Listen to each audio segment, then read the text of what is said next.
Hey, deserving listeners, I get a lot of questions from you asking about using psychedelics, using LSD, microdosing, psilocybin, this kind of thing in therapeutic work. And although I usually like to answer such questions, it's not my area of expertise. I can look at the research, I can look at the literature and, sort of digest it and communicate it to you. But, that can only go so far. So I thought I would have an expert on the podcast, Elizabeth Nielson, to talk about this topic since so many people have so many questions about it. Welcome to the podcast, Elizabeth. Thank you so much. So can you introduce yourself to the podcast listeners, please? Yeah, absolutely. My name is Elizabeth Nielson. I'm a psychologist. I'm based in New York City. And I do a couple of things in my professional work. I have worked for about 6 years now on clinical trials of psychedelic-assisted treatments. Those are, FDA-approved trials taking place at major institutions.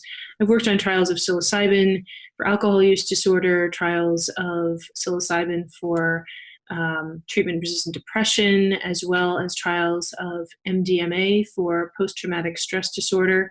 So I've got a fairly big background in terms of providing therapy and research trials, and also training other therapists to do that work.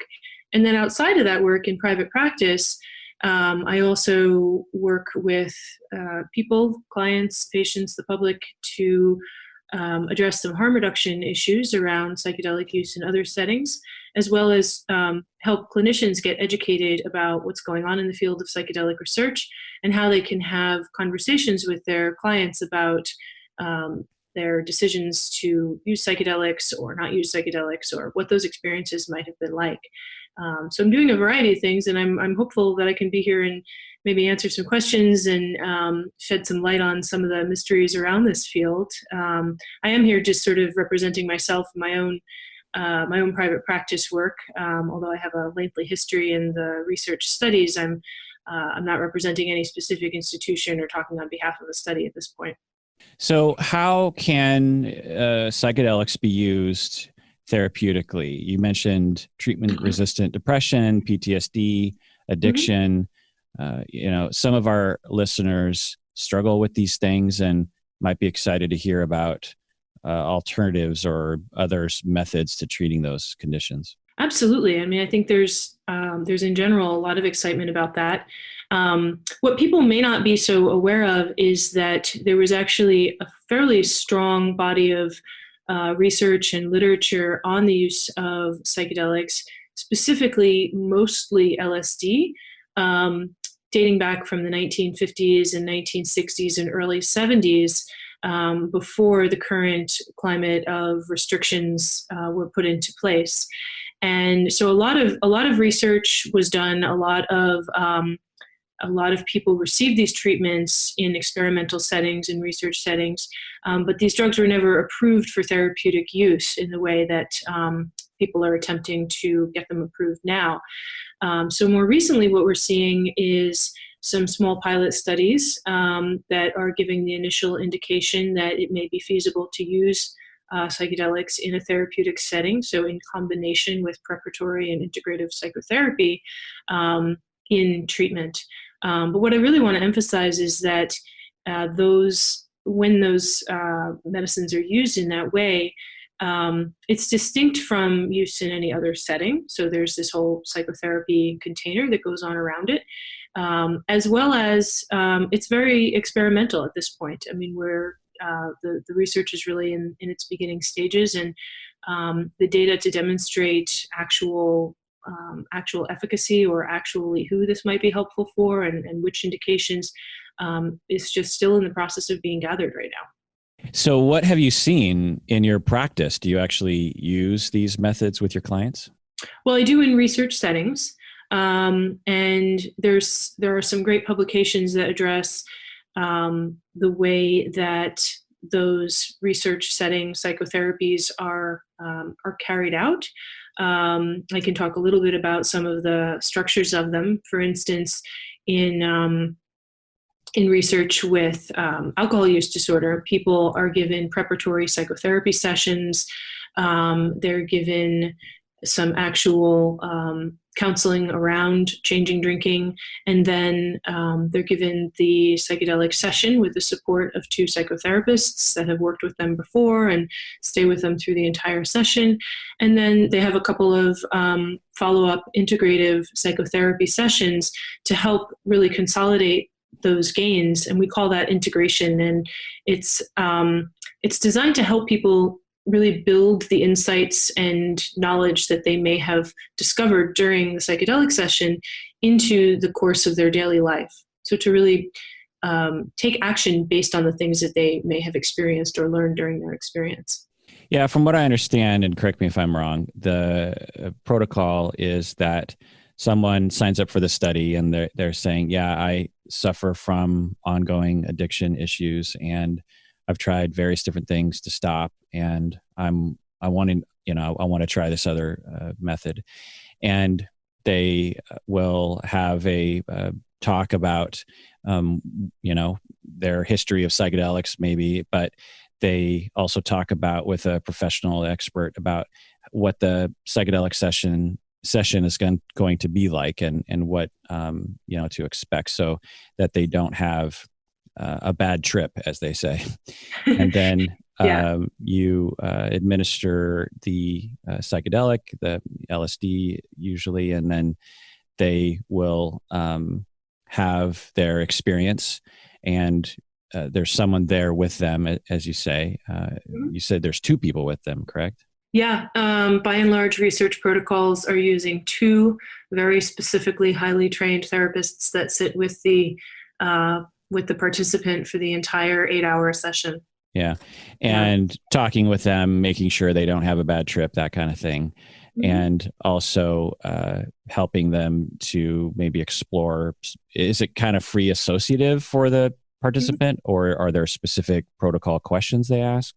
Well, it depends a little bit on the protocol. So first of all, I want to just go back and write one thing, which is that we're not actually using LSD in any of the trials in the United States at this point. Trials are being conducted with psilocybin, which, for listeners who may be unfamiliar, is chemically and experientially similar to LSD, but it's shorter acting. It's actually the naturally occurring compound found in what's commonly known as magic mushrooms, although what we use in research settings is pure medical grade psilocybin. But to answer your question about the actual sessions, there are different approaches.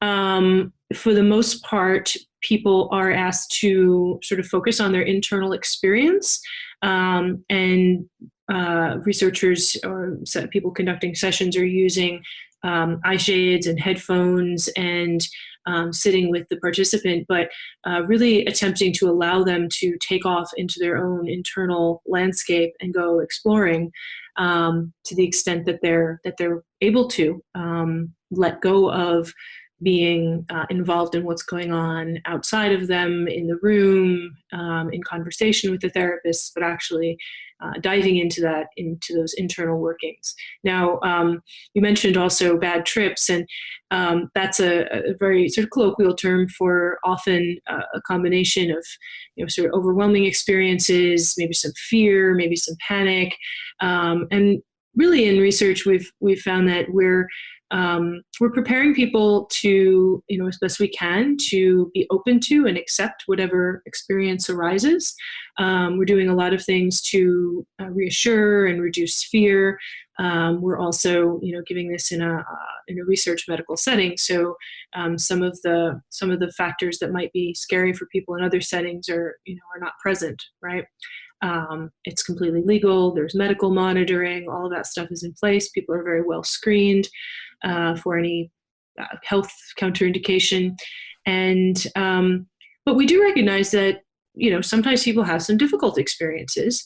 And those, if they're sort of approached with a sense of openness and curiosity, can actually lead to some really fruitful learning and really fruitful experiences. So I think it's a little bit of a balancing act there. So then after the session, there's a follow-up soon after? Yeah, people come back in general in research protocols. People come back and have a integration session, a non-drug psychotherapy session, if you will, the following day, again with the same two therapists. And depending on the target diagnosis and the problem and why they're there, and a little bit on what the protocol is, that discussion can be a place to talk about what occurred during the psychedelic session, as well as how that might translate into what's happening for them in terms of broader change in their life. And the target conditions, we've been saying addiction, but this is a similar protocol for PTSD and depression. There are a lot of similarities and overlap, but when you're working with diagnosis specific protocols, those are always going to be slightly tailored to that population. But a lot of the procedures are, a lot of the sort of general procedures that we're discussing now are fairly similar. And you see these published in, for instance, the alcohol trial protocol has been well described in the literature. The MDMA for post-traumatic stress disorder therapy manual is actually available online. Those studies are sponsored by a group called MAPS, the Multidisciplinary Association for Psychedelic Studies. Their website is maps.org, and there's a lot of resources there for people who might want to read more about this protocol and treatment approach. So I'm imagining, and I could be wrong about this, that the follow-up session, and maybe even during the psychedelic session, there are questions about, like, if the participant is thinking, okay, I want to work on my alcohol addiction. And so there might be, soft, open-ended questions during and after around, like, so, what was your experience, and how do you think it relates to maybe the underlying reasons why you are, compulsively drinking, or what kinds of discoveries did you make? And then, okay, how does that relate to your behavior? But that's just me supposing. What kind of questions or discussions are happening during those times? For the most part, those discussions would be happening after the session. The model for psychedelic assisted therapy is actually to set up the relationship with the participant in such a way that they are able to really dive into having their own complete experience without much interference from the therapists during the experience. Now, of course, we're there. If someone needs to talk, they're having an emotional time, they need some reassurance, some assistance. But the model of psychedelic assisted therapy is really to allow people to kind of have their own profound experience that then can be discussed and integrated later.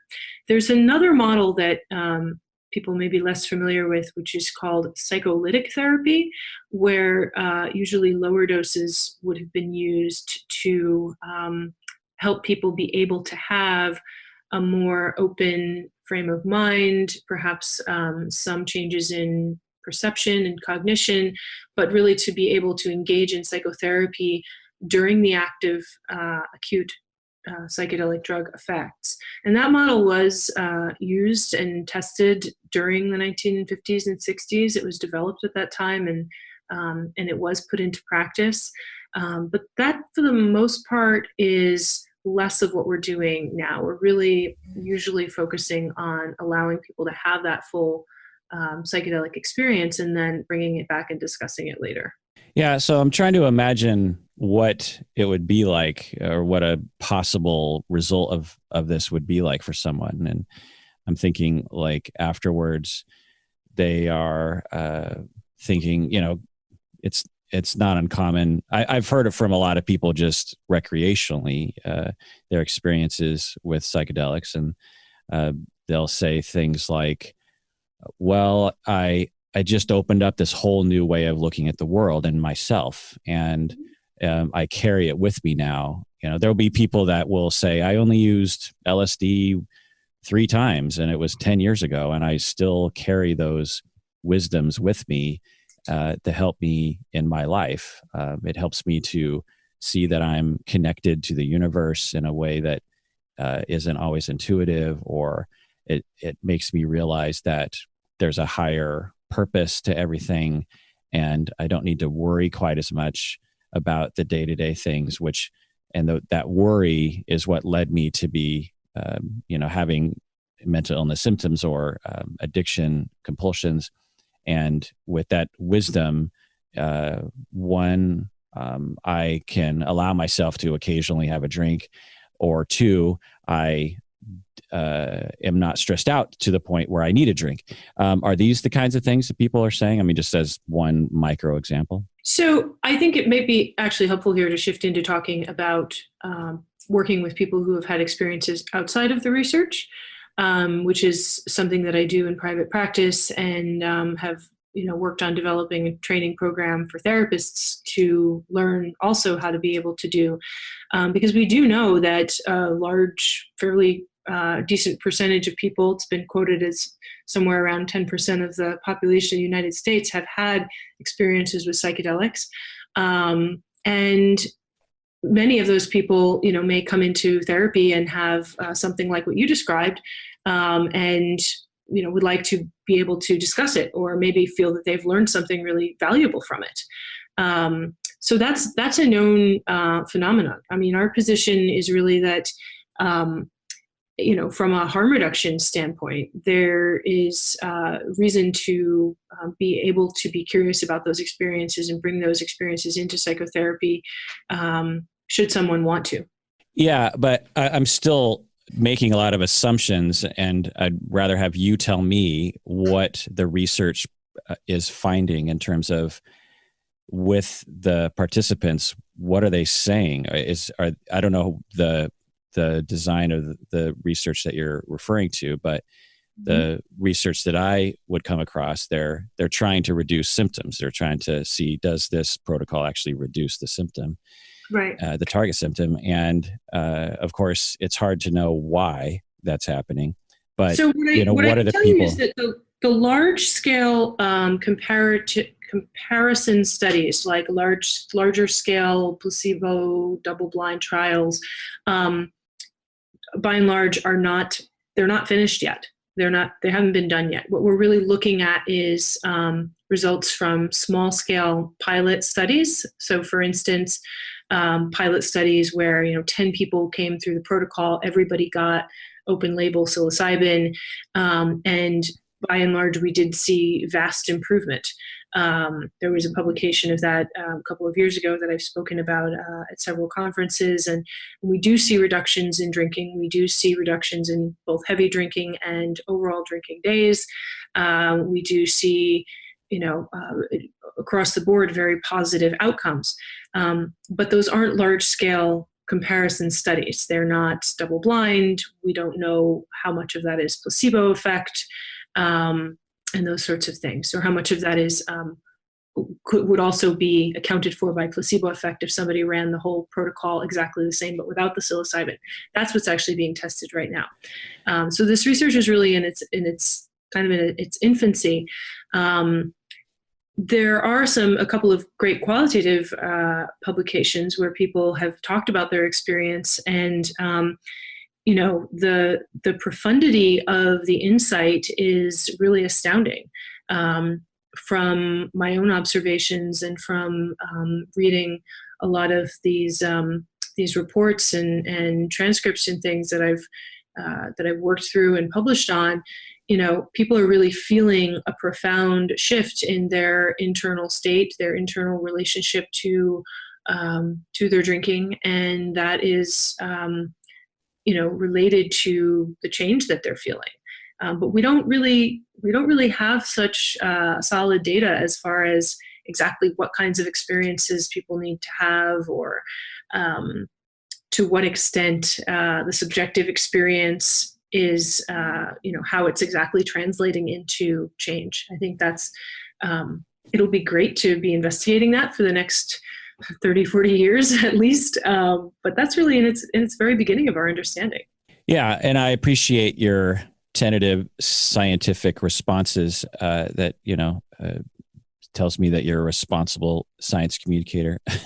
And it's helpful, I think, for people to hear this conversation and the way that you're communicating about it, partially because there's so much hype around this right now.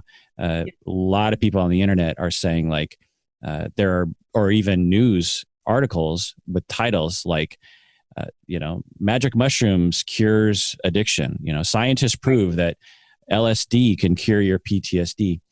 And when I would see these claims, I was skeptical, obviously, because that's a pretty fantastical claim, and if true, it can just completely rework our entire understanding of the mind and also of our industry. It'd be great. And when I looked into the research, I found it would be these small pilot studies.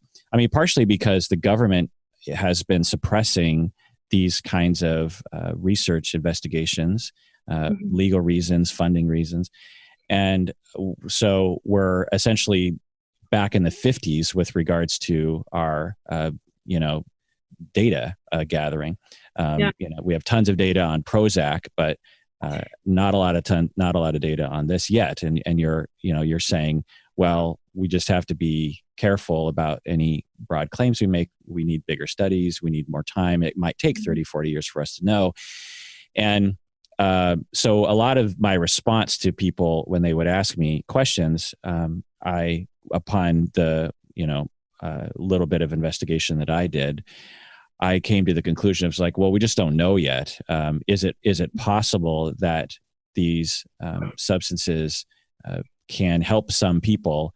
It seems highly likely because one, the data seems to be pointing in that direction. And also, it stands to reason. I mean, a lot of people like these drugs for probably some logical reasons, and so it's stands to reason that it's like if somehow caffeine was illegal or something, and we were these speculations of like, I wonder if caffeine helps me work better when I'm at the office. And it's like, yeah, I mean, it stands to reason if people are using alcohol or caffeine to, keep them on task at work recreationally, it's like, it's probably likely that there's some effect there. It's hard to know. And you're also careful to say, look, we don't have double-blinded studies. The placebo effect is real, right? And there's just countless examples of that. But I'm curious how one could double blind it, because you would have to give people a psychedelic experience without having administered the substance, because usually with, other kinds of, when they do trials of, say, Prozac, you give them a pill, but there's no immediate intoxicating noticeable effect from taking Prozac, for example, and that can't be reproduced in a control. So how would you really truly eliminate the placebo effect or a control for it? I think of the studies that are doing placebo-controlled work as doing, it's more like therapy only condition or therapy plus psychedelic condition, if you will. So people are still getting all of the psychotherapy. They're getting the session just the way they would. They're getting, a placebo pill, whatever it is for the session. Some studies use an active placebo, some use an inert placebo. But just the process, the amazing thing is that just the process of going through all of that preparation and going through that session where they're coming into the room and they're lying down, they're putting on these eye shades and headphones, and they're sort of disconnected from the internet and all of their usual things that remind them who they are. That in itself can be a powerful experience, and people have been known to be unsure of what they got, and therapists as well have been known to be unable to tell. I can tell you anecdotally from my own experience, I'm not always sure if someone got a placebo or an active dose of a psychedelic in a study. The situation is strange and unique enough that it is genuinely not always clear, not clear. Huh. Yeah. Okay. That makes sense. Like a deprivation chamber with two people there with you. Mm-hmm. So Mm-hmm. what is that like? I mean, 8 hours. Yeah. Do you take a break at some point to go to the bathroom? We definitely take a bathroom break. We definitely get up and have a stretch. A quick lunch or a walk around a block. But no, really, the two therapists are dedicated to being there for the day in the room with the person. One of us at least, is always present there. We'd never have both people out of the room for any period of time. And that is not just to ensure physical safety, but really to ensure the psychological safety, that the patient knows that they're always there. Someone's always there to care for them. Someone's always there to assist them, to bring them water, to help them if they need to go to the bathroom, whatever it is. They're never left alone. In the rare case where someone does have a significant fear response, what do you do? We're really highly trained in how to provide assurance and assistance and verbal interaction with a person in a way that can help them move in and through those experiences. So it's really important that we have a good, strong relationship with them to begin with. We touch on certain topics before the session, such as potential effects and things that they may feel, and we can remind people of those things. We can help them to get a little bit more oriented, or to maybe lessen the intensity of the experience by adjusting certain things in the room. And we can, also be just present to sit with someone as they go through a difficult experience, so that they're not with that difficult experience alone. And those are the sorts of things that I think allow people to have those experiences, and let them be something that becomes part of the larger picture, and something that they may actually find some insight in towards the end, as opposed to being sort of stuck in this very fearful or distressing place. Yeah, I'm just imagining from my own experience with people who are tripping recreationally, it's like there's so many different experiences someone would have, but Mm-hmm. they might be like sitting in a dark room or something, and it's like I'm falling into a pit, a giant, bloody, mouth is eating my leg, or whatever they say. And you're just like, okay, I'm here. You're okay. That's not actually happening. That's what you're seeing. Do you want to turn on the lights a little bit? Do you want to turn off the music? Do you, you're okay. Everything's fine. You're not alone. I'm here with you. And that can often help people. Is it that kind of stuff? Right. So what you're citing, I think, is similar in that people who have some training in psychedelic harm reduction, for instance, for festival settings or peer settings or things like that, may know some helpful things that they could do to see someone through a difficult experience. And I'll refer again to MAPS, because they have an excellent training for people that want to learn how to do psychedelic harm reduction, especially in festival settings. It's called the Zendo Project. And that's also a manual that's available on their website for free. But it's different in that if you're in a peer setting or a festival setting or another setting, there may not be somebody who's there who has that expertise and that training, and who is, sober and dedicated to assisting you through it. And in the research settings, that's really a guarantee. It's really a given. Your therapists are there specifically to help the person, and not only with what they can do, but there are, of course, a whole host of other, staff and support that could be accessed if needed. This is just me asking you to speculate, and I don't know how comfortable you are with that, but because I would imagine some researchers would be like, well, okay, maybe I sometimes allow myself to speculate, but I'm not going to go on public record, because that would make me people would be suspicious of me, routing the data in my speculative direction. But if you're comfortable, why do you think this works? Well, that is a great question. I can cite a couple of potential routes. And again, I can say, it could be any or all or some combination of these things, but these are some of the things that are already talked about in the literature. So, and there is quite a lot of writing about this. Some of it comes out of that early research stage, and some of it coming in later. But for addiction specifically, when we're talking about classic psychedelics or serotonergic psychedelics such as LSD and psilocybin, there is the potential that pharmacologically those psychedelics can actually help correct or repair some of the neurobiological changes that occur with long-term compulsive use of alcohol and other drugs, and or be somewhat of a protective factor pharmacologically.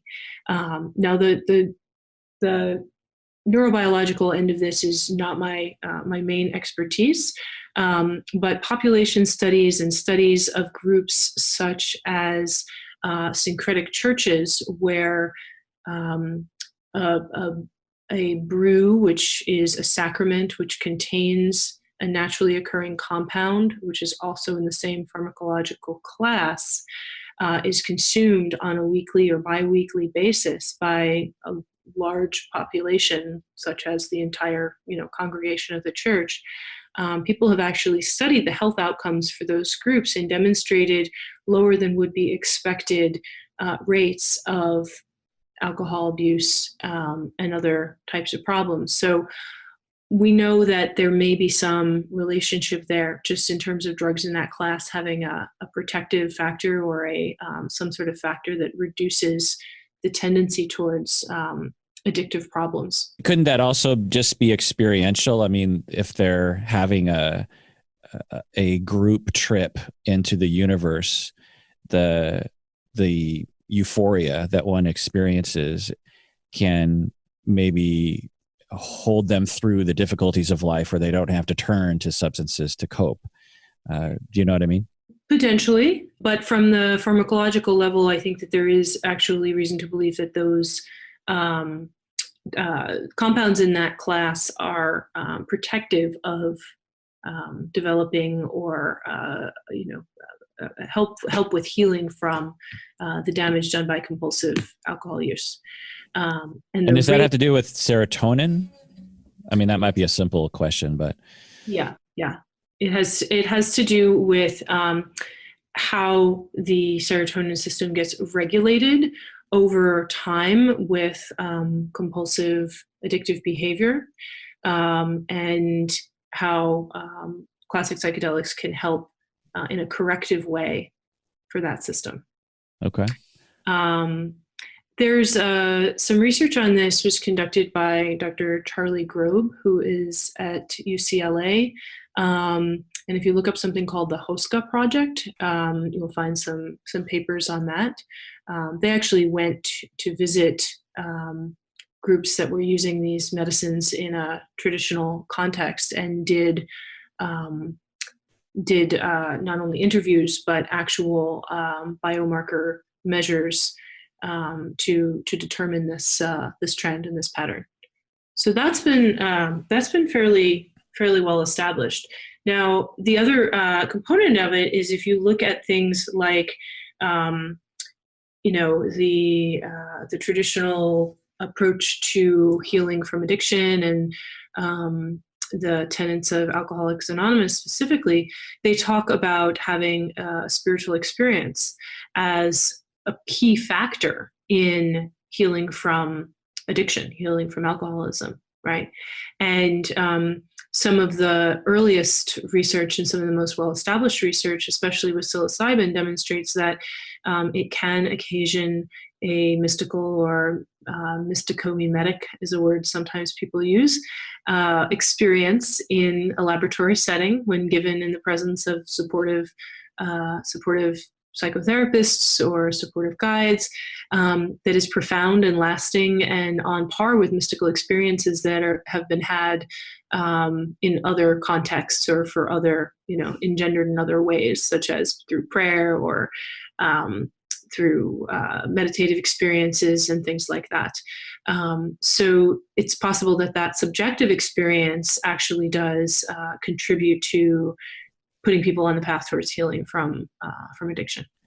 Yeah. Okay. So those are the two main speculations or hypotheses. Those are kind of two starter speculations. There are definitely a lot more, but I think it's I think in the end what we're going to be seeing is a variety, like a mix of different mechanisms of action, and that which mechanisms are specifically the ones responsible for change in each individual person will be somewhat of an individual profile for each person. Right. Yeah. I think that's the key, is that similar to other psychotropics, that there's a set of possibilities that might contribute to symptom change in an individual, and it's unknown what set that individual is going to, benefit from.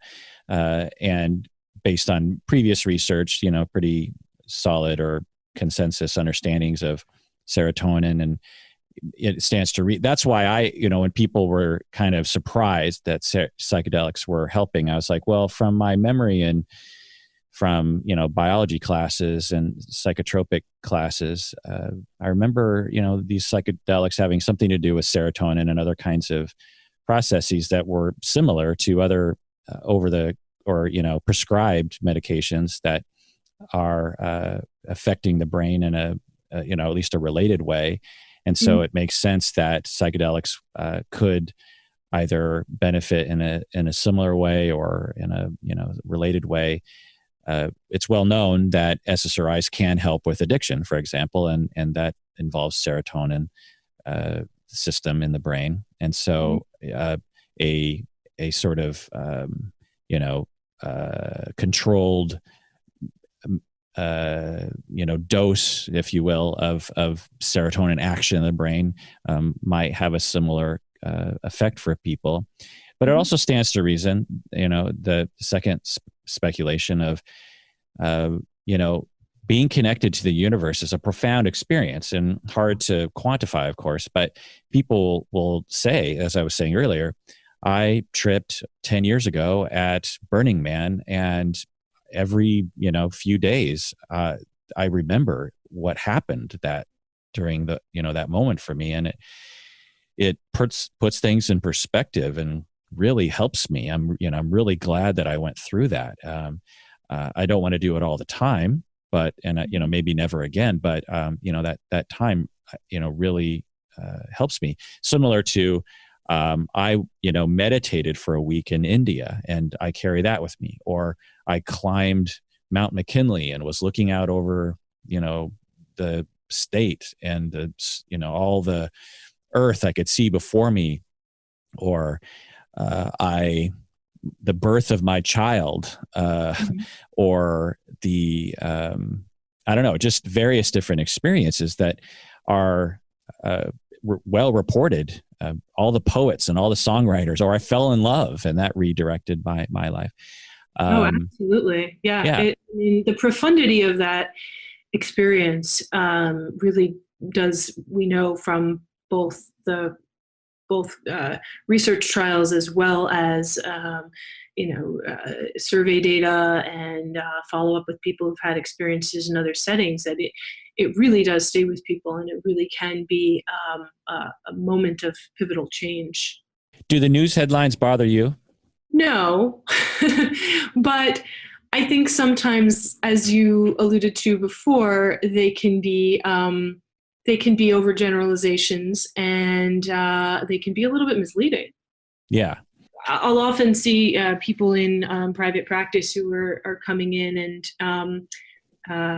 seeking perhaps some guidance around a decision to try a psychedelic in a specific setting, or maybe in a retreat setting, or in a peer setting. And a lot of the conversation can be around kind of mitigating the expectations that are set up by press that is, glowingly positive, but may not really capture the full picture of what to expect or what's really going on, or what the risks may be.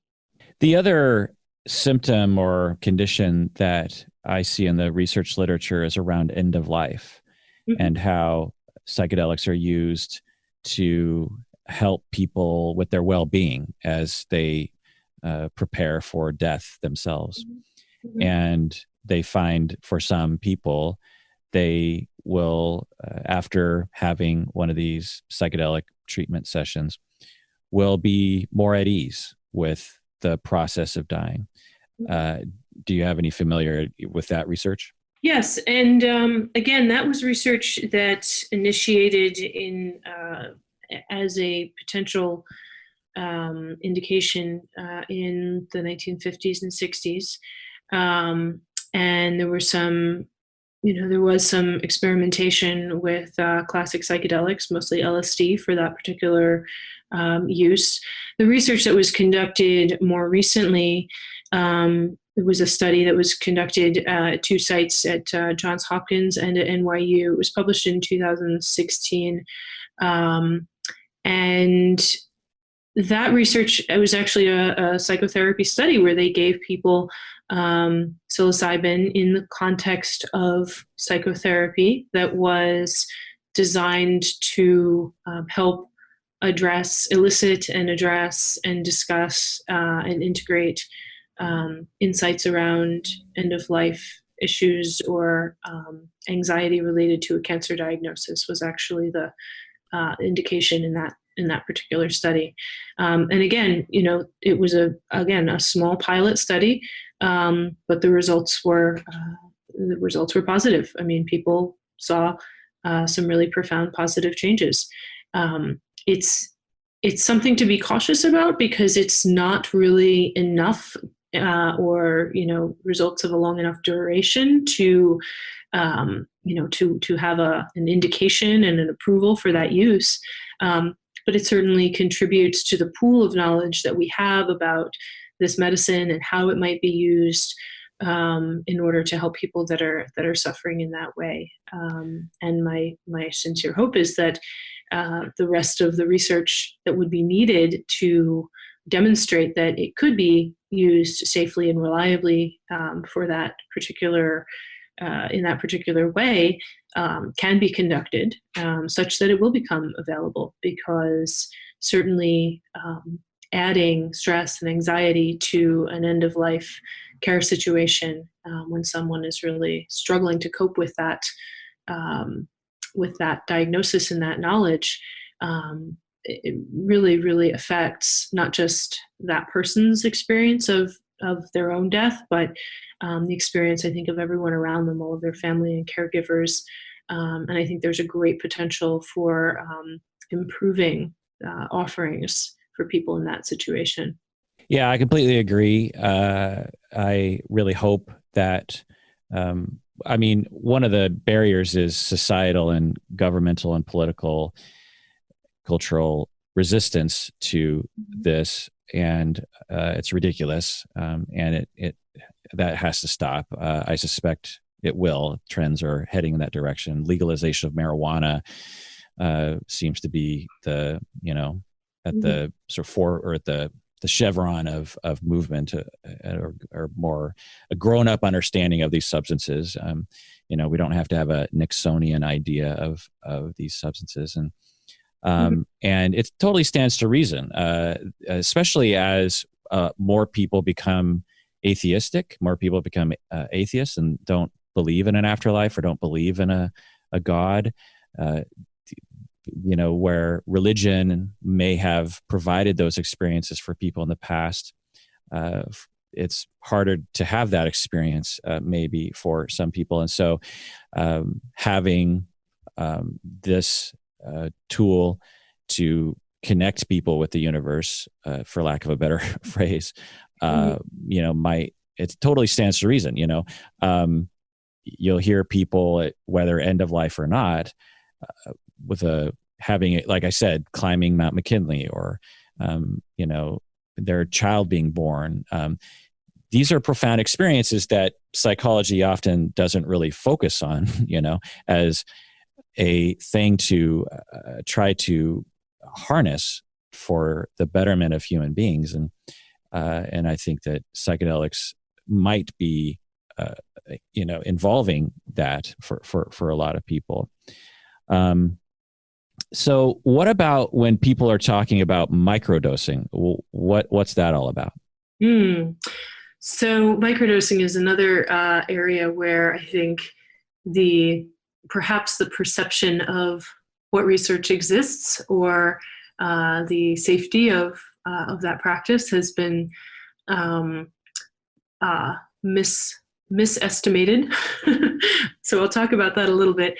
Microdosing in psychedelics refers to the practice of taking a small dose of a psychedelic, usually about a tenth of an active or full dose, and doing so on either a daily or every few days basis.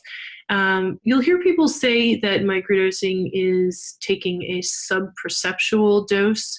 I think a better word would be a sub-psychedelic dose, or a dose that has some perceptible effect as far as change in mood, or change in just body feeling or sensation, things like that, maybe an energy level or creativity, but that is not intoxicating or moving someone into a space where they're sort of disconnected from their normal, being able to conduct their normal routine.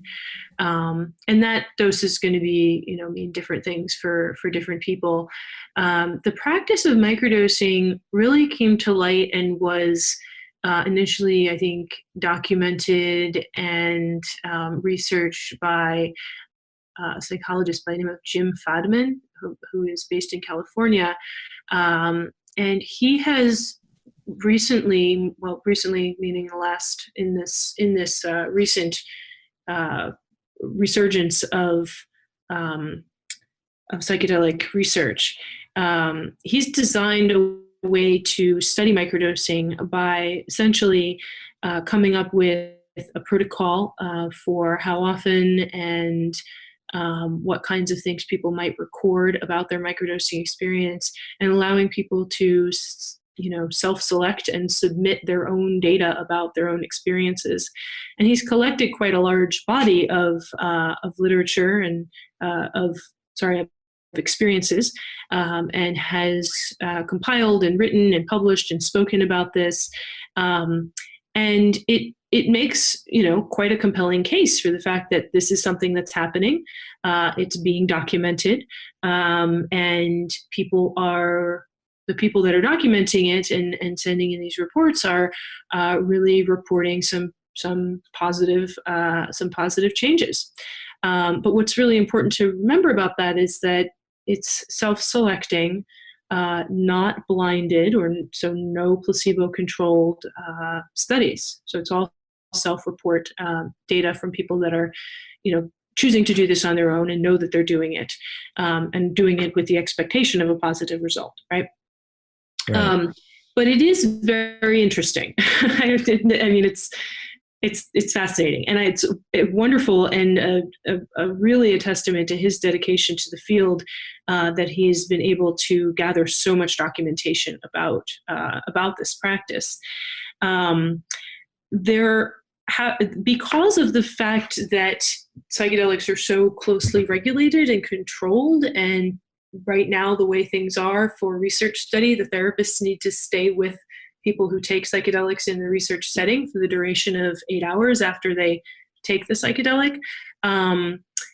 There aren't really studies where people are being given microdoses, in a research setting and allowed to kind of go out and go about their day, and then it's documented whether or not it's a placebo or a microdose. That's not something that's happening. I know that some people are trying to get something like that off the ground, but because of the regulatory situation, it's quite challenging. There is another study that's very interesting design that is going on in Europe, where people are asked to basically self-blind their own microdoses.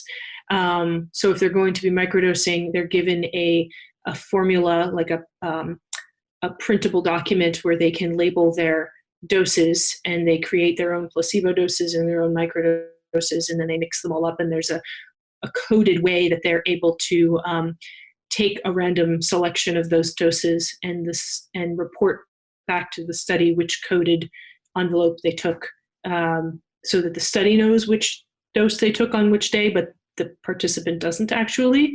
But again, limited as in people are supplying their own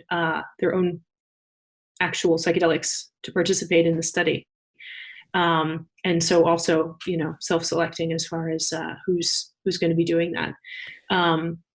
So those are some of the attempts to study this, but we don't really know, again, what the long-term effects are, what the health effects are, or how this would compare to, for instance, other interventions or traditional, the use of traditional psychotropic meds. Yeah, like I said, it stands to reason that this would have some effect, however limited, and some benefit for some people, however limited, and maybe, a moderate amount of people could benefit moderately, given that it involves brain chemistry, and that is at least akin to other demonstrated, well-researched psychotropics. It stands to reason that there would be a signal there in the data. Having said that, I'm old enough to remember various different hype around other, magic pills. For example, Prozac, I mentioned earlier. I'm old enough to remember when that was considered to be a miracle drug for all sorts of things. And the headlines would state that people were, even prescribers and scientists saw it that way. As we've gathered more data over the past 30 years, this effect size is getting smaller and smaller compared to placebo. And although there's an effect size, there's an effect for some people, it certainly isn't the miracle drug that it was seen as when it first hit the scene.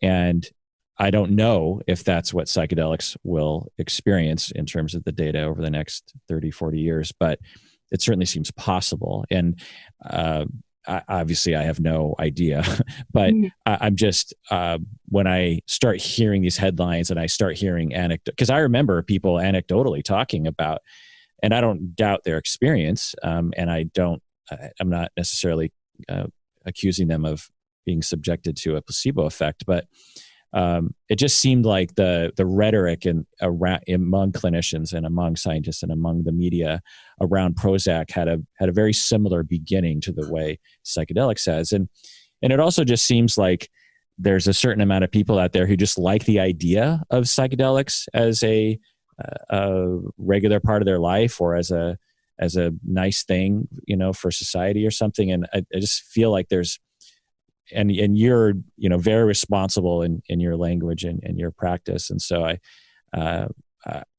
guess I just wanted to say that. Do you have any feelings about that rant I just went on? Yeah, well, it's a great rant. Fantastic. Well done, rant. I get that. I am cautious, and I'm certainly have my cautious hat on today, because the last thing that I want is for anyone, your listeners included, in that category, to experience harm because of this. And I think that there is certainly the potential for that.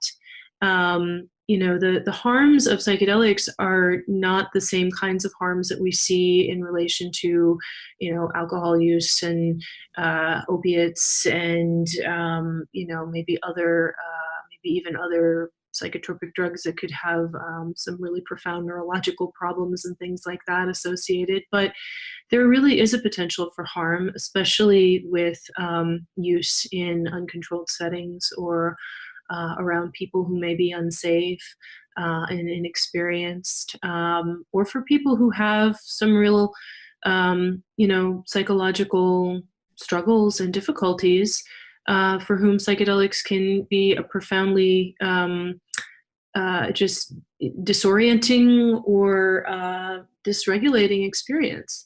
So I'm also very optimistic about the research. I mean, I'm witnessing firsthand some of the really profound change that is possible. But there's a lot that we don't know about how to work with this and how to really provide it to people in a way that's going to be a consistently safe and therapeutic experience. And what we're doing in the trials really, it doesn't translate to other settings. You can't count on getting those same kind of results in another setting. It doesn't mean that people don't have also some positive experiences and some truly healing experiences in other settings. But they're not, they're not a guarantee, there's definitely a risk and potential for harm there. Yeah. The interesting part of your describing the protocol is that the headlines will say psychedelics cure PTSD, but the headline should say psychedelics plus a very specific psychotherapy protocol helped to reduce PTSD symptoms. Because it's not just like they just throw psychedelics at these people and they walk away and come back. It's a very specific human interaction with a expert clinician therapist who is there and also thereafter to actually integrate this stuff. And of course, that's what they found with SSRIs was that when you combined SSRIs with psychotherapy, then that seemed to be the magic sort of combination. And from my biology classes, I remember the professor talking about how they originally thought, okay, SSRIs are actually helping with the brain chemistry, but his and maybe other experts, their hypothesis was the Prozac and other serotonin acting substances. One hypothesis is that it opens the mind up to be changed, but you have to actually actively try to change it through either self-reflection or through psychotherapy. And by just taking the medication, it just sort of, makes your brain flexible to a new state. And you have to capitalize on that flexibility in a way that's very specific. And you can't rely on people to just come up with that, new homeostasis naturally. There has to be some kind of engineering to get it there. And so that's one thing. And yeah, I mean, getting to the harm, I know anecdotally that for people who recreationally will take psychedelics will experience trauma because of the bad trips or, some other kind of effect that was not pleasant for them. It's not guaranteed that you're going to have a great time. And the trip, if, taken normally, can last for hours and hours. So if you get into a bad spot, like you could be in that bad spot for a long time. Now, of course, there are ways to help people that a lot of people don't turn to when they could, or it's not offered to them. That could definitely help. But there is that risk. Even under a controlled environment, it's much lower risk according to the data, right? But the other is that, from my understanding of the research, and it's hard to know exactly, but it can trigger in a very rare case, psychosis for some people, which can last well beyond the use. So yeah, I mean, it is something to consider before going into this, that what you're talking about is a very controlled scenario that is meant to reduce those risks. Absolutely. Yeah. I mean, and I think just speaking to the general population of people who are either, accessing a psychotherapist or who are a psychotherapist, One of the things that I'm doing in my private, I call my private practice work, but my work outside of the research settings is to help build programs for therapists to become more educated about even just some of the simple harm reduction, preparation, and integration concepts that they can use in a very basic introductory conversation with someone, because we really feel that a lot of those harms can be mitigated by sort of thinking some things through both ahead of time and afterward. And you mentioned, people having bad experiences or difficult experiences that can kind of extend for some period of time after the acute psychedelic effects should have worn off. And one of the things that we do in our trainings is start to educate clinicians about what to look for, what to assess for, how to provide verbal reassurance, how to reduce harm, should they see something like that, as well as what else can be, might they try to do for somebody who's in such a situation, both from a perspective of keeping them safe, but also from a perspective of reducing any long-term potential for long-term negative consequences, right? Yeah. How do you, both in what you're calling your private practice and the research, get around the legal risks and the lawsuit risks? Well, in research, everything that we're doing is completely legal, and we have all the relevant approvals from the FDA and the DEA, and it's not illegal to do this research, given that you have the correct approvals and you're following the law. And the law does allow for this research to be done, and it always has. It just took a really long time from the time that those laws were put into place, the more restrictive laws that we have now, which really went into place in the early 1960s, in order to protect the public from unscrupulous use of drugs without proper research data, to researchers with psychedelics being able to meet those standards and conduct approved research studies. So all of that is being followed, and the research work is completely above board. In terms of other work, in private practice with people, I work from a harm reduction perspective.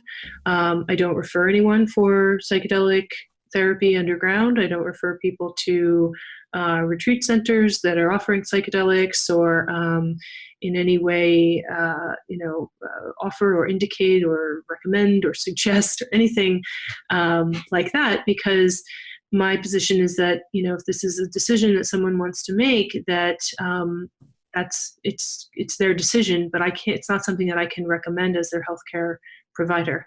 A couple things I can do are refer people to clinical trials, and educate them about what trials are available in their area, and what it might mean to be able to participate in one. I also can recommend and work with people to have ketamine experiences, which are available legally through MD providers that provide ketamine infusions. And a lot of the same principles of psychedelic assisted therapy can be used around before and after ketamine experience. And if people, have gone to take or are going to take a psychedelic of their own accord in another setting, I can work with them to reduce the potential for harm surrounding that experience, or to integrate the insights that they have from that experience. And that's really where the private practice work is at, and what we are teaching therapists to be able to begin to do in their own work.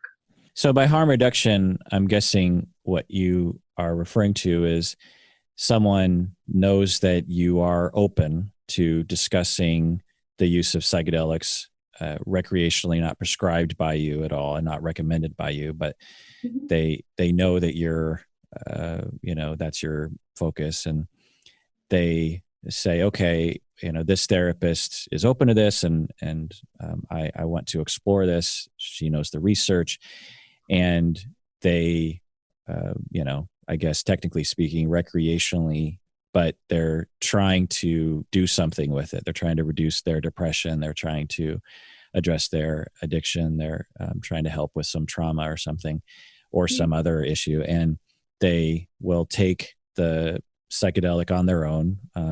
And then in the sessions with you, you will help them to reduce harm by maybe helping them set up these environments at home so that they aren't at risk of having bad trips and this kind of thing, and or integrating the experience afterwards for the benefit of whatever goal they're trying to work on. Do I have this right?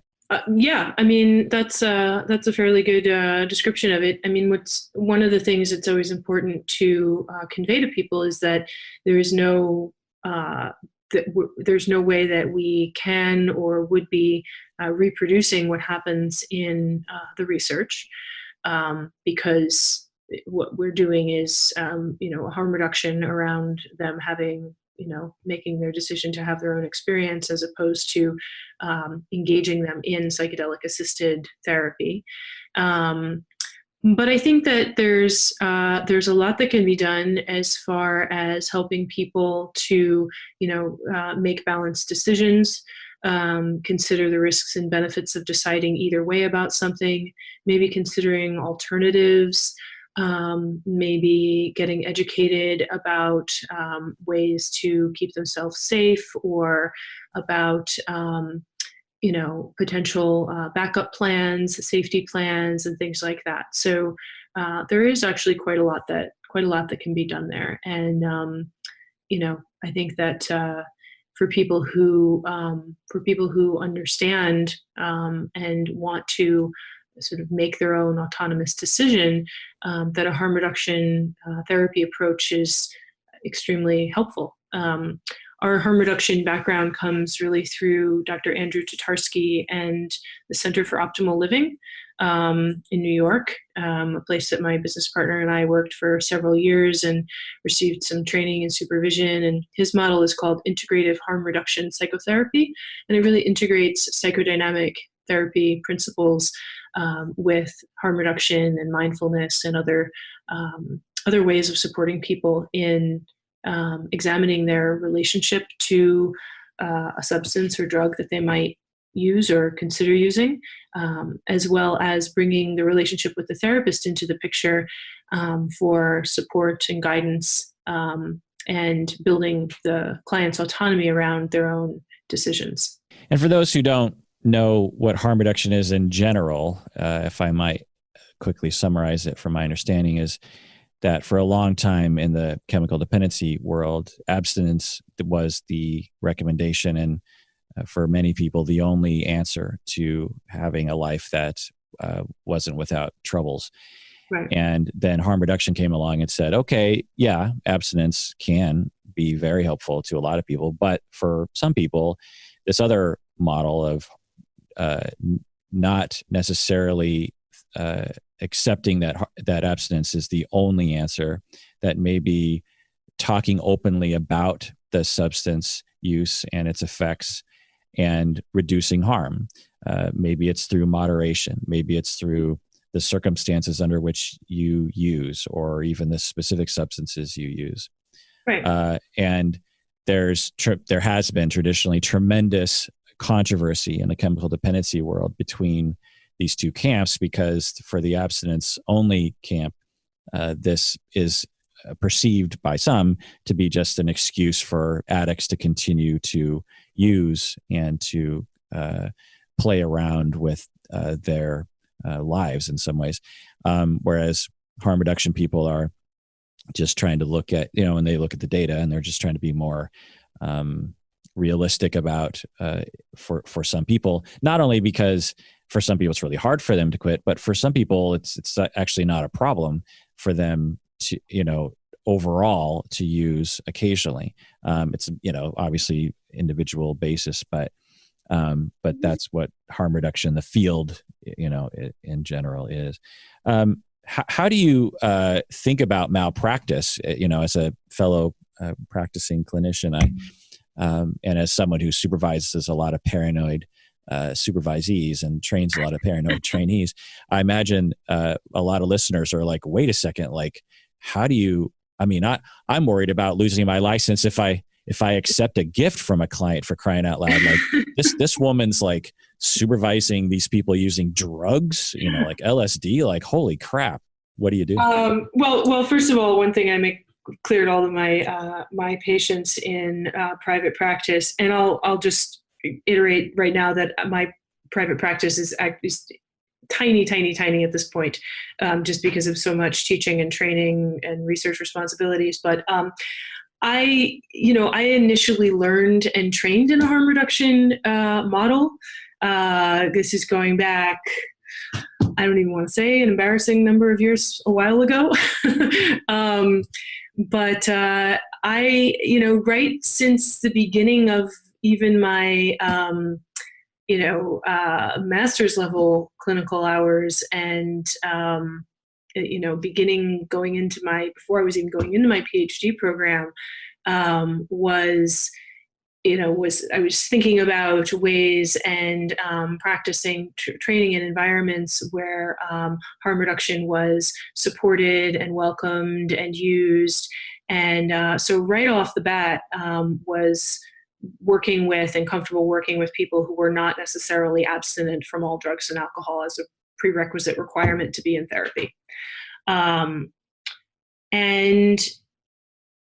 in a way, it's not a departure from that. The same way that I wouldn't necessarily kick a patient out of my psychotherapy practice because they went out on a Friday night and used some cocaine, nor would I kick someone out of my psychotherapy practice if they came back from an ayahuasca retreat, right? There's a parallel there, and it can be helpful to think of it that way because we tend to, maybe put psychedelics in a different category from all other substances. But sometimes it's helpful to revert to, like, what happens if we just, switch the name out and think of it as any other substance. And from a legal standpoint, I mean, I think that's probably how it's mostly would be considered. Now, the decision making is a little bit different around it. But that is one way to kind of conceptualize it.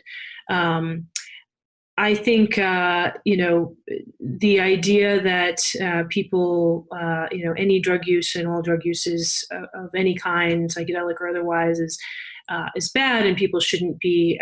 We should just sort of come at it with a pre-formulated idea that it shouldn't be there and it should be reduced or it should be gone in order for people to be in psychotherapy, is actually pretty damaging and excludes a lot of people and a lot of people's actual experience from what they're able and willing to talk about in psychotherapy. So I see it as my responsibility to welcome people's experiences into my psychotherapy sessions and be open to what they're experiencing. And if my patients are telling me, I think this is going to be helpful for me and I want to talk about it, then that's what we're going to talk about. Yeah, I find that dogma is still around, frustratingly, that if a client is actively using substances, but only in a specific class, right? If they have a couple glasses of wine on Friday night, we don't exclude people. But if some, and more, this is more in the past, but I think still around, if they're smoking pot every other day or using psychedelics every other day, somehow there's this dogma in our field that it's just like, well, you can't treat that person. They got to work on their addiction. They got to become abstinent before you can work with them in psychotherapy, because therapy is like useless in that situation. And I'm just like, okay, show me the research on that one, because that is not supported by the science. Plus, right. It's like completely just on its face ridiculous when you understand humans and you understand substances, and you take into consideration the commercial with Ben Affleck flipping out on the ground having used marijuana, if you remember that commercial back in the 90s. This notion of substances just completely change you into this substance zombie or something that can't be. You're just like a completely different state of animal is just silly. And somehow caffeine is off the hook. Like I said, occasional alcohol use is off the hook. Right. I mean, that kind of, it's a sort of a pervasive idea and culture. And it's one thing that it's resulted in is not very good education about varieties of experiences with substance use, and about psychedelics as having potential healing properties in graduate education. Right. So I think it's something, it's like a big missing piece of a lot of therapists' education. I run into a lot of therapists who feel, oh, I can't work with addictions. I don't have that particular special experience or training. I'm not in that club. I don't think that's the case at all. I mean, I think these are sort of varieties of human suffering, and there's a lot more about all of this that's universal, as opposed to qualitatively different. And when I train therapists to do harm reduction and integration work with psychedelics, one of the main principles is really that I think, good therapists have a lot already on board to contribute. It's not a whole different set of skills one would need to learn, but good therapeutic technique, good rapport, good care and concern about your clients, and openness and willing to listen to their experience. And those are the basic building blocks of it. Has there been any test cases in Department of Health or in civil suits that involve a patient who is in something similar or even your form of approach, who say attempts suicide or complete suicide or drives while intoxicated, gets in an accident, the patient or the family looks into it, sues the practitioner, the clinician, accusing them of approving of the substance use or encouraging it, or not taking a harder stance against the substance use for the duty to protect standard. Has there been any case around that? Because I could see something like that. I could see a family or an individual making that claim. What I can say is that, I'm not familiar with all of the case law around all of what has transpired with all the harm reduction cases and people in harm reduction therapy. Certainly it does happen when in the unfortunate case, when someone who's in therapy or in treatment completes suicide or has some other really adverse outcome, that there can be lawsuits. It does happen. But harm reduction psychotherapy in general, and as an approach to working with addictive behaviors, is certainly well established, and certainly stands its ground as a recognized and valued and widely practiced approach. Right. Thus, the standard of care defense stands, but Yes. but it is different. At least from my understanding of what you're talking about. Someone comes in and says, and I get the the protective factor of saying, look, we're working within the harm reduction model, which I think is valid, but philosophically it feels different to me enough, at least to provide the potential for hostile lawyers, so to speak, to find that crack in that when someone comes in and they're like, look, I've been struggling with alcohol use on and off in my life, and I've tried AA, I've tried abstinence, it doesn't really work. I want to try a new approach. And you say, oh, well, there's this harm reduction. Okay. So you have these conversations with them about, like, how can you, use a little bit, but not so much that you're causing tremendous harm in your life. And maybe there's some side effects, like you're a little tired the next day, or you can't do work while you have a few glasses of wine 2 times a week or something.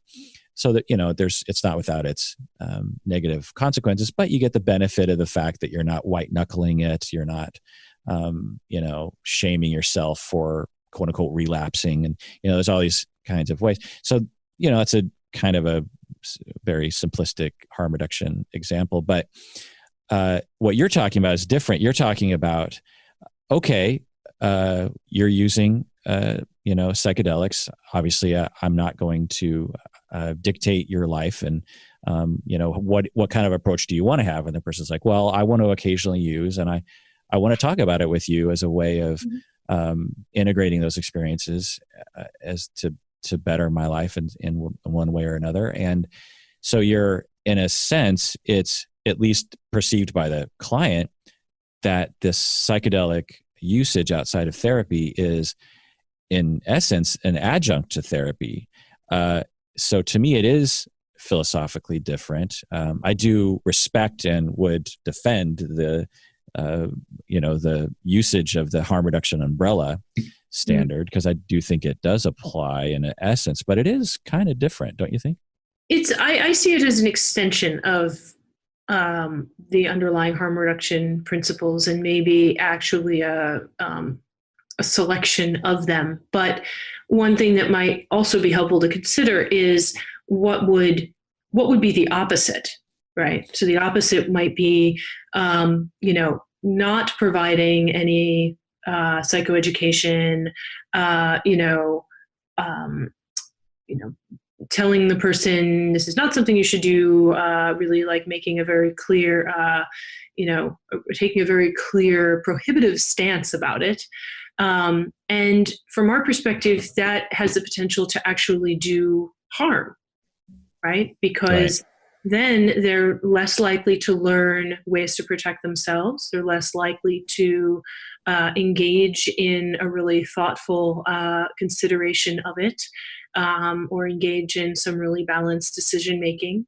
And that has the potential to actually sort of increase the harms of not just stigma and isolation, but lack of information that can enhance the risks.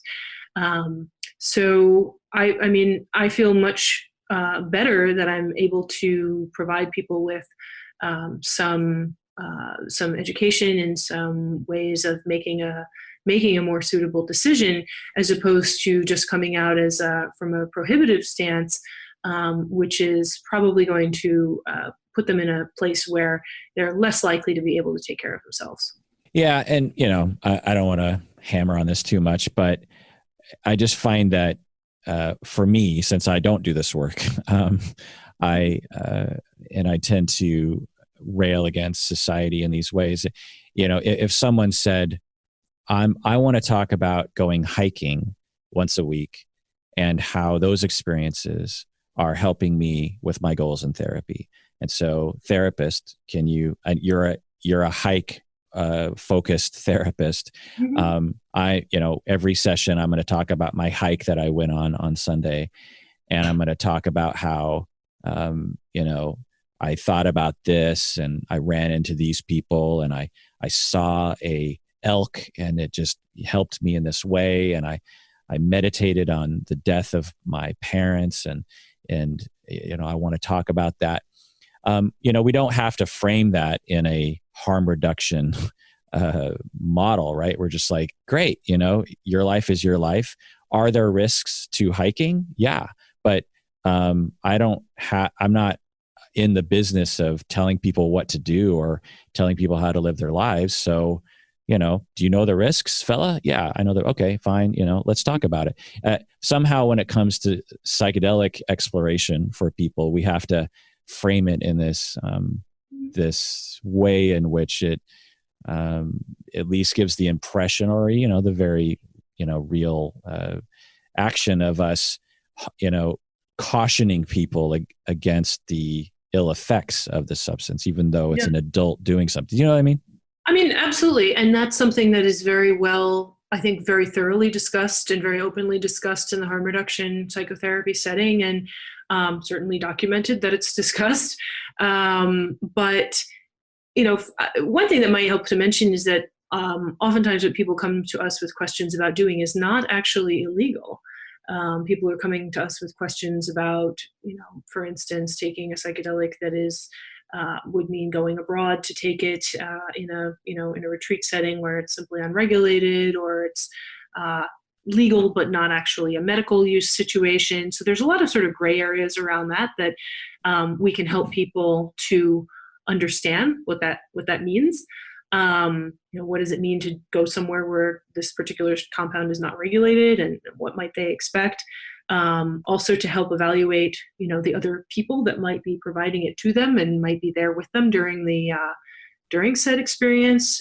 We do a lot of educating about alternatives, especially because of the media. Like you mentioned before, people will sometimes come in really with the idea that this is the only thing that would help them. And I consider it a successful discussion when someone leaves with, an idea about some of the other options and alternatives that might be out there for them. One of the things that I'm really invested in studying and I'm practicing myself certainly is work with other methods for accessing alternative states of consciousness. So non-drug methods such as meditation, yoga, breath work, sensory deprivation, all kinds of other things that can really give people a lot of what they are seeking without the actual psychedelic compound. So there's just a lot of variety that can go into that conversation. It can really open up the possibilities for people. So my last question for you, Elizabeth, is why did you choose this as a focus in your career? I mean, it's certainly an interesting area to look into, and you seem passionate about it. Why did you choose this? Absolutely. I come from a community where knowledge about the psychedelic history was fairly well distributed. It was fairly well known. So it wasn't a mystery to me. I think a lot of people were unaware of what happened in the 1950s and 60s and the whole surge of LSD research and Timothy Leary and prohibition and all of that. But I was well aware of that. And when I went to graduate school, I was actually surprised that I heard virtually nothing about it. I knew that, psychedelic research had stopped and psychedelics obviously were not available legally. But it was sort of during this period of not much going on.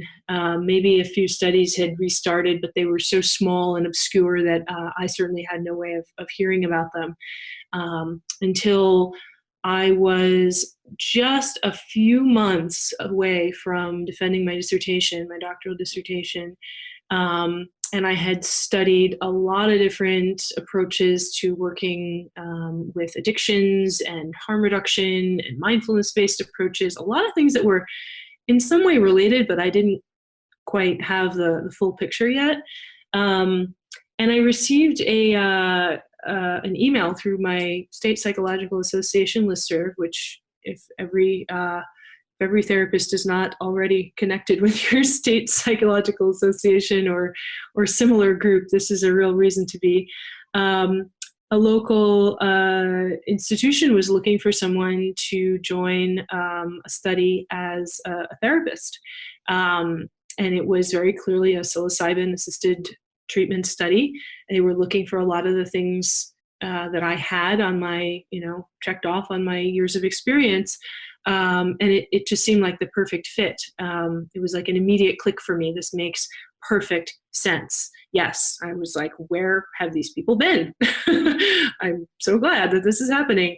And I went in, I called them up and I went over and had an interview. And the team was really happy to work with me. We kind of hit it off right away.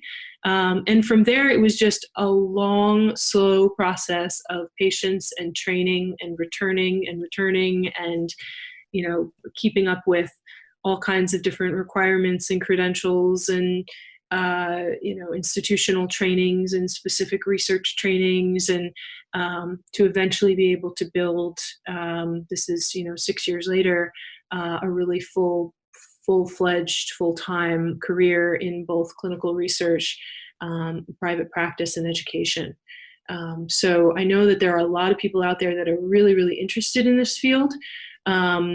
I have to say, if you want to go into research, make sure that you actually want to go into research, because the world of clinical research has its own whole set of regulations and requirements and things that you need to learn and know about, and they're fascinating if you've got that particular type of nerd hat. But if it's something that you're more interested in from a psychotherapist perspective, I think now is the time to start getting some training in psychedelic harm reduction and integration, start having, conversations with people who've used psychedelics in your practice, just so you get a feel for what that's like. And in the next couple of years, there are going to be more and more opportunities, pending the research moving forward in the direction that we expect. There's going to be more and more opportunities for people to get training actually in psychedelic assisted therapy and how to administer and how to really be there with people during that experience. But those training opportunities are not really online yet, because there's no opportunity to use that kind of training in private practice quite yet at this time. Well, you must be naturally an out of the box, unafraid thinker and liver, because most people having faced with that opportunity would, especially at that stage of one's career where people are at their most paranoid, most people would have turned it down even if they wanted to do it. So, you're a brave, courageous. Oh no, I was all in. Thank you. I appreciate that, but I really have to say, I had the background to recognize and know what I was looking at, and I'm very grateful that I did. But I also had I did get some funny looks. I will admit that I got some funny looks, and it's one thing to be able to just tell people, this is what I'm doing, this is what I believe in, and sometimes you just have to do what you believe in. You say you have a background, and the thing that popped into my head was this stereotype of like your parents were deadheads or something. I don't know. Like, what do you mean by a background? My parents were not quite deadheads, but my mom was a bit of a hippie. She grew up in New York City, and she moved to Woodstock in 1968. Which for those unfamiliar is about 2 hours north of New York City. And it was sort of this hippie cultural center, which gave rise to the famous Woodstock concert of 1969. And I grew up in that community long after the heyday of the hippie years. But I was definitely exposed to a lot of the stories of the people of her generation, the artists and the musicians that were really prominent at that time. They were all still around, and they were my parents' friends. They were like the moms and dads picking us up after elementary school, and they would just tell us stories about this stuff. It was no secret. It was just well, that's what our parents' generation was up to, and we're out here like normal kids, playing soccer and going to theater and getting off to college and trying to figure out what we're doing with our lives. But I think that the stories of that generation were definitely sort of baked into my community. Wow, that's interesting. I didn't know that. I mean, I of course knew about Woodstock, but I never knew why they chose Woodstock. I thought it was just a convenient campground or a festival ground for them to have the festival. I didn't know that it had already become kind of a New York hippie bastion. Oh yeah, it was actually always a colony of the arts for years, even many years before that, because artists from New York City would come up, and the Art Students League had its summer school there, and there were all these like artists' cottages where sculptors and painters and musicians would come up and spend the summer in the mountains, and that had been well established for many years. And then in the 1960s, sort of the folk musicians and Bob Dylan and the hippies started showing up, and it was already established as that. And the Woodstock Festival was named for the town because the organizers and many of the musicians had a relationship to that town. But the festival was actually held in another county, like a 50 or 60-minute drive away. It was not actually in town. Oh, really? Interesting. Yeah. Yeah. So any famous names that you can drop here? That, you said, the musicians were your, the other parents in the community. Mm-hmm. Well, if you're familiar with, for those familiar with Bob Dylan, he lived in Woodstock for a very long time. The band that was the band that played with him, named The Band, they lived in Woodstock for quite a long time, and many of them remained there over the years. were good friends with my mom and her family, and just a lot of people from town, a lot of artists and other other musicians that lived there. Certainly, the town was famous for having extended visits or residences from Janis Joplin and Jimi Hendrix, people that came through the area. But it was pretty well frequented.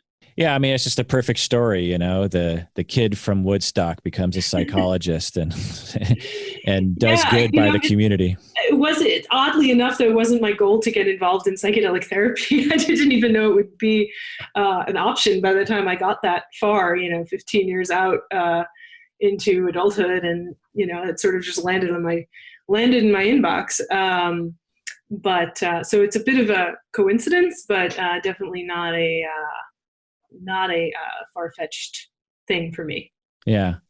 I think Timothy Leary was at Woodstock, if I'm not mistaken, or at least his disciples would have been, right? And to think that if they only would have known that a local, psychologist person would end up carrying the torch and doing the cause and making it legit.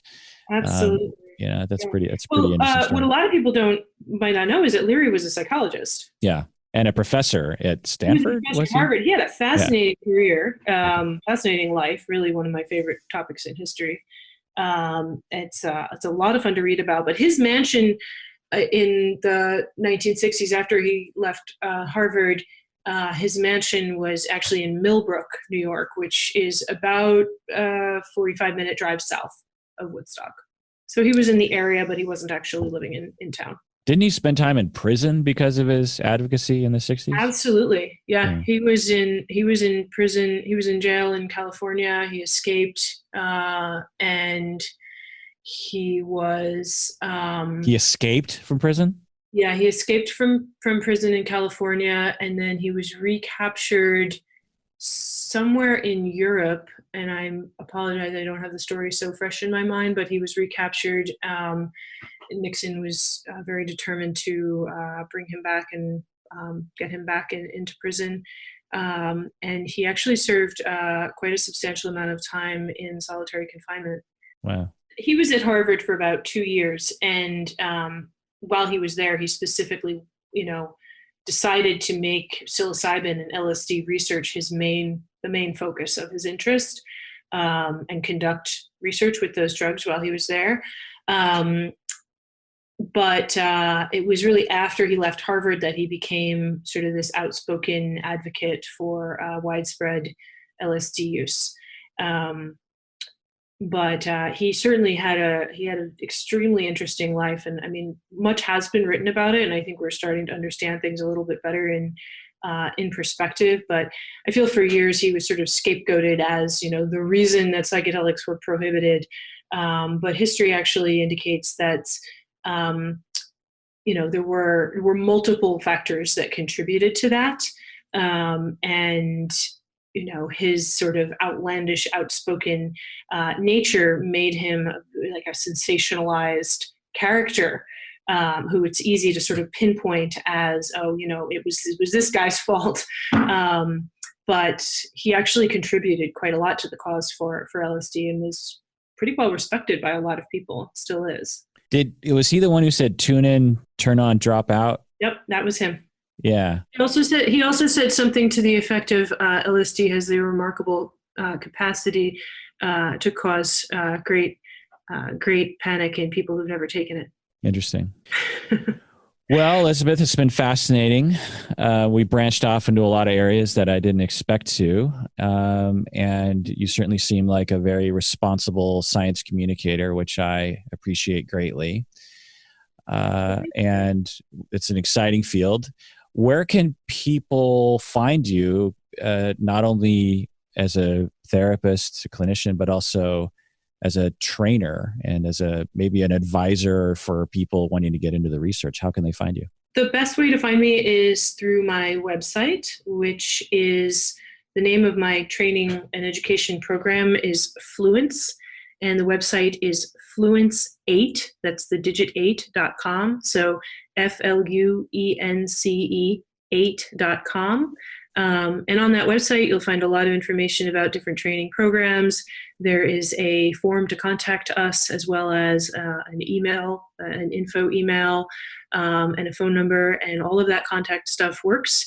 It links directly to either to me or to my business partner, who is Dr. Ingmar Gorman, another psychologist in New York, who's also in the research world. And we look forward to hearing from anybody who's interested. It's just us right now working on this project. So if you reach out, you'll hear back from one of us, and we'll try to get you connected to whatever it is that might help meet your needs. What's Fluence referred to? Fluence it's the name of our training and education project. It's the root of words like confluence and influence. And it can mean something like either a magical or mystical power, or has something to do with the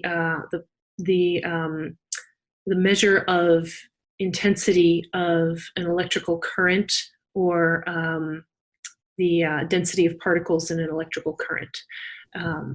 So it has some meanings both in science and can refer to a mystical power. And it's also the word that we chose just to be our name. Oh, cool. Well, thanks for coming on the podcast, Elizabeth Nielson. I encourage people to reach out to Elizabeth Nielson if you have more specific questions.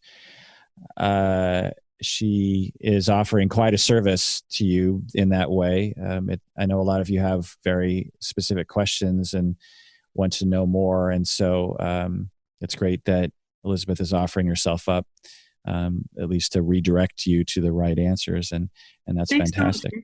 Yeah. Yeah, I really appreciate it. And hope your listeners have enjoyed this, and will, continue their own trajectory of learning about this topic with the resources that are out there. There's just so much to learn. It's really fascinating. All right. And everyone out there, please take care of yourself, because you deserve it. You really, really do.